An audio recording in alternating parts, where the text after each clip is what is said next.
ନମସ୍କାର, ଜୟ ଜଗନ୍ନାଥ ସାଙ୍ଗମାନେ।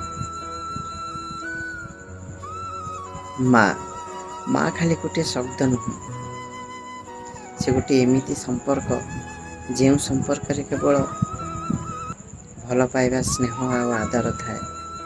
ଆପଣଙ୍କର ପଥକୁ ପ୍ରତ୍ୟେକ ମୁହୂର୍ତ୍ତରେ କୁସୁମିତ କରାଇବାରେ କେବଳ ଗୋଟିଏ ମା ହିଁ ସଫଳ ହେଇଥାଏ।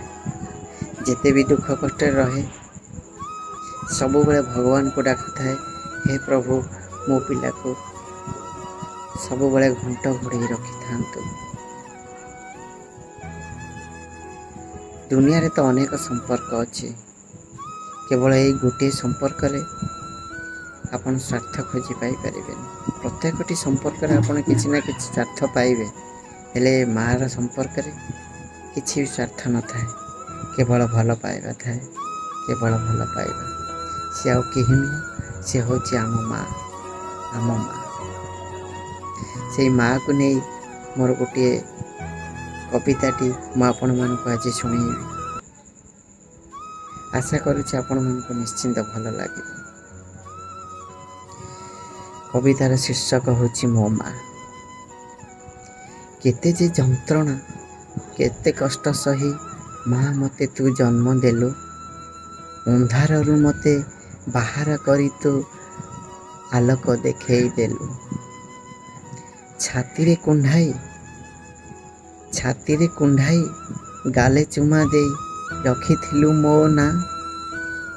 ପାଟିରେ ମୋର ପ୍ରଥମ ଅକ୍ଷର ଡାକିଲି ମା ମା। କହିବା ଚାଲିବା ତୋଠୁ ଶିଖିଲି, କହିବା ଚାଲିବା ତୋଠୁ ଶିଖିଲି।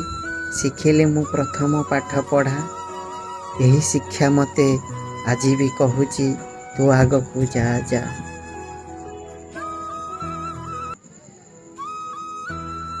କଥା ଦଉଛି ମା, ତୋ ଆଖିରେ ଦେବିନି ମୁଁ କେବେ ଲୁହ।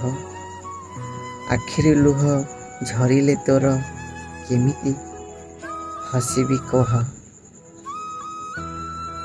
ଚାଲି ନ ପାରିଲେ ହେବି ଆଶାବାଡ଼ି, ସାଜିବି ମୁଁ ଶ୍ରବଣ କୁମାର। ଦେଖି ନ ପାରିଲେ ଚକ୍ଷୁଦାନ ଦେବି, ଛାଡ଼ିଯିବ ତୋ ଆଖି ବେମାର। ରହିବି ତୋରି ପାଇଁ ଯେତେ ଦିନ ବଞ୍ଚିଥିବି। ଭାରତୀୟ ଆର୍ମି BSF ପରି ଶେଷ ଯାଏଁ ଜଗିଥିବି। ଏତିକି ଅନୁରୋଧ ସଭିଙ୍କୁ ମୋର, ମା'କୁ କେବେ ପାଖରୁ ଦୂରେଇ ନ ଦବ। ସଭିଏଁ ଏକ ସ୍ୱରରେ କହିବା ସବୁଠୁ ଭଲ ମୋ ମା'।